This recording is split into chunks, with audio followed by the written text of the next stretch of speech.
আসসালামু আলাইকুম রহমতুল্লাহি ওয়া বারাকাতুহু। বন্ধুরা, আজকে এমন একটি সূরার নাম জানবো যে সূরাটির প্রতি যদি কারো প্রেম ভালোবাসা মহাব্বত থাকে তাহলে একটি সূরাই তাকে জান্নাতে নেওয়ার জন্য যথেষ্ট হয়ে যাবে। আসুন আমরা সেই সূরাটি জেনে নিই এবং এর ফজিলত সম্পর্কে কিছু জেনে নিই।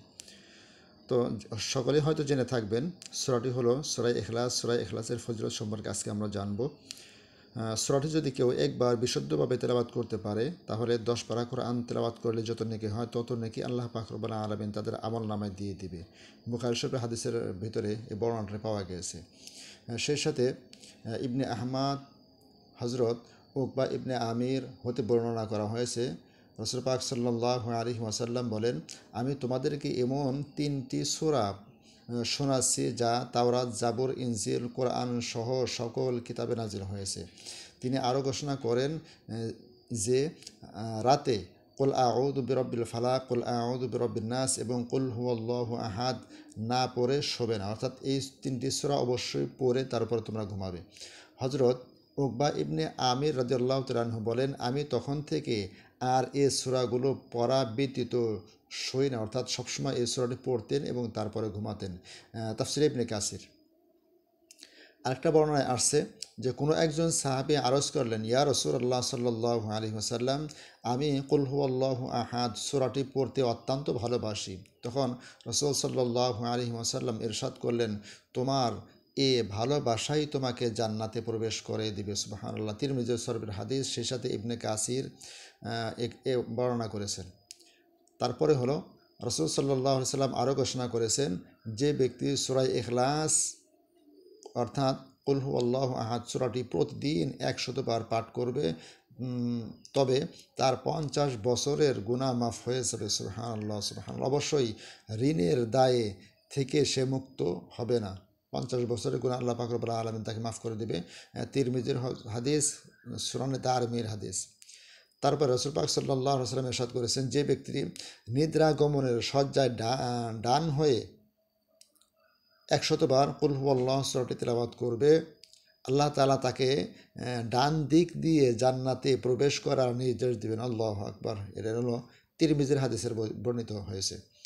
তারপরে আছে হযরত আবু হুরায়রা রাদিয়াল্লাহু তাআলা আনহু থেকে রিওয়ায়াত করা হয়েছে, আল্লাহ রাসূল সাল্লাল্লাহু আলাইহি ওয়াসাল্লাম ঘোষণা করেছেন, এক ব্যক্তিকে কুল হুয়াল্লাহু আহাদ সূরাটি পড়তে শুনে বললেন, ওয়াজিব হয়ে গেছে। তখন তিনি জিজ্ঞাসা করলাম, কি ওয়াজিব হয়েছে? হুজুর সাল্লাল্লাহু আলাইহি সাল্লাম বললেন, জান্নাত। আল্লাহু আকবার। তাফসিরে ইবনে কাসির, সেই সাথে তিরমিজির হাদিসে, নাসাইর হাদিসে কথাটি বর্ণিত হয়েছে। অর্থাৎ যে ব্যক্তি সূরা ইখলাসকে প্রতিনিয়ত পাঠ করবে, আল্লাহ পাক রব্বুল আলামিন তার জন্য অবশ্যই জান্নাতটাকে ওয়াজিব করে দেবেন। সুবহানাল্লাহ, সুবহানাল্লাহ। সেই সাথে অন্য একটি বর্ণনায় আসছে, রাসূল সাল্লাল্লাহু আলাইহি সাল্লাম আরও বলেছেন, যে ব্যক্তি 10 বার এই সূরা তেলাওয়াত করবে তার জন্য জান্নাতের একটি মহল তৈরি করা হবে, এবং যে ব্যক্তি 20 বার পড়বে তার জন্য 2টি, আর যে ব্যক্তি 30 বার পড়বে তার জন্য 3টি মহল তৈরি হয়ে যাবে। আল্লাহু আকবার। এটা হলো সুনানে দারমির হাদিস।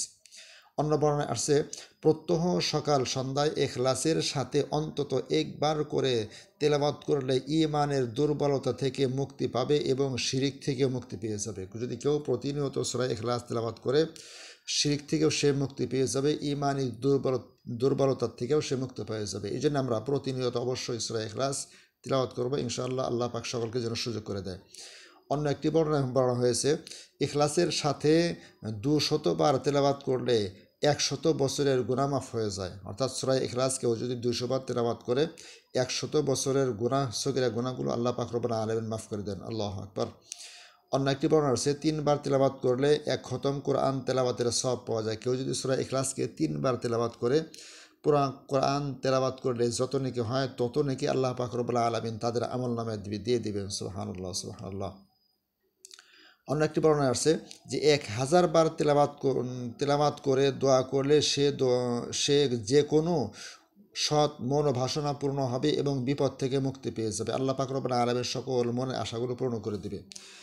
তারপর আরেকটা বর্ণনা আসছে, কবরস্থানে গিয়ে পড়লে মুর্দাদের কবরের আযাব মাফ হয় এবং যে কোনো রোগাক্রান্ত ব্যক্তিকে দম করলে তা আরোগ্য লাভ হয়ে যায়। এবং যদি সূরা ইখলাসকে পড়ে যদি কারো কোনো রোগীকে দম করে, সে লোকটা যদি অবশ্যই আল্লাহ ওয়ালা হয়, অবশ্যই আল্লাহ পাক রব্বুল আলামিন তাকে শিফা দান করবে। আল্লাহ পাক রব্বুল আলামিন আমাকে আপনাকে সহ সকলকে পাই টু পাই আমল করার সুযোগ এবং তৌফিক দান করুন।